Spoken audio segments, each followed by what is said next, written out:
The Story of an Hour by Kate Chopin, read by Dr. Whitney Costers. Knowing that Mrs. Mallard was afflicted with a heart trouble, great care was taken to break to her as gently as possible the news of her husband's death. It was her sister Josephine who told her in broken sentences, veiled hints that revealed and half concealing.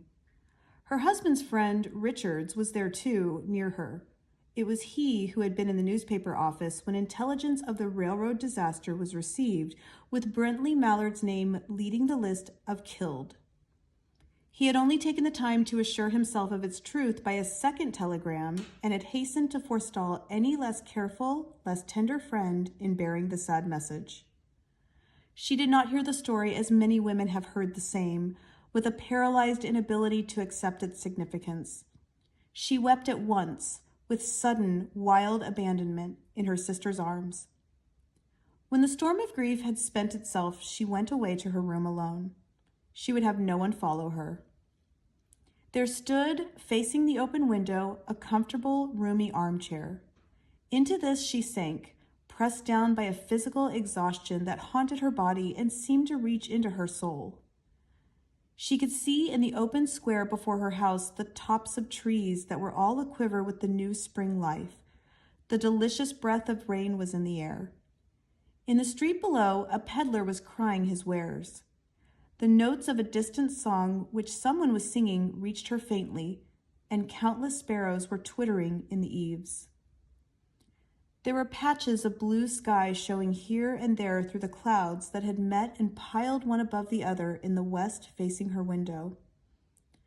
She sat with her head thrown back upon the cushion of the chair, quite motionless, except when a sob came up into her throat and shook her, as a child who has cried itself to sleep continues to sob in its dreams. She was young, with a fair, calm face, whose lines bespoke repression and even a certain strength. But now there was a dull stare in her eyes, whose gaze was fixed away off yonder on one of those patches of blue sky. It was not a glance of reflection, but rather indicated a suspension of intelligent thought. There was something coming to her, and she was waiting for it, fearfully. What was it? She did not know. It was too subtle and elusive to name. But she felt it, creeping out of the sky, reaching toward her through the sounds, the scents, the color that filled the air. Now her bosom rose and fell tumultuously. She was beginning to recognize this thing that was approaching to possess her, and she was striving to beat it back with her will, as powerless as her two white slender hands would have been. When she abandoned herself, a little whispered word escaped her slightly parted lips. She said it over and over under the breath. Free, free, free. The vacant stare and the look of terror that had followed it went from her eyes. They stayed keen and bright.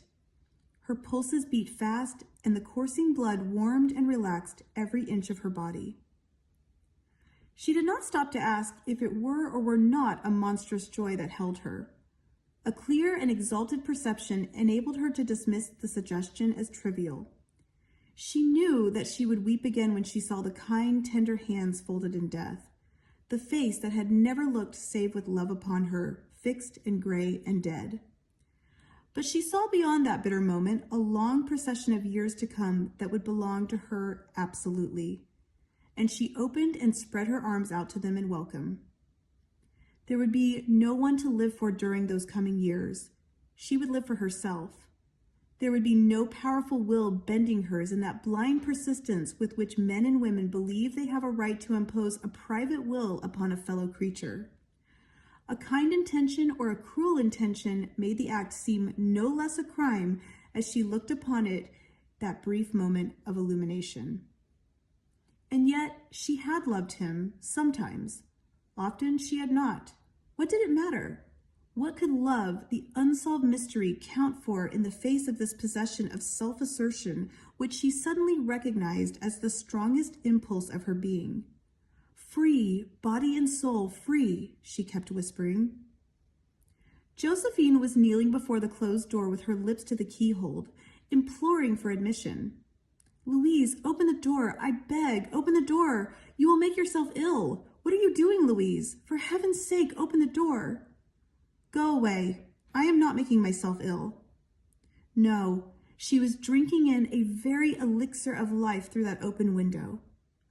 Her fancy was running riot along those days ahead of her, spring days and summer days and all sorts of days that would be her own. She breathed a quick prayer that life might be long. It was only yesterday she had thought with a shudder that life might be long. She arose at length and opened the door to her sister's importunities. There was a feverish triumph in her eyes, and she carried herself unwittingly like a goddess of victory. She clasped her sister's waist, and together they descended the stairs. Richard stood waiting for them at the bottom. Someone was opening the front door with a latchkey. It was Brentley Mallard who entered, a little travel-stained, composedly carrying his gripsack and umbrella. He had been far from the scene of the accident and did not even know there had been one. He stood amazed at Josephine's piercing cry, at Richard's quick motion to screen him from the view of his wife. When the doctors came, they said she had died of heart disease, of the joy that kills.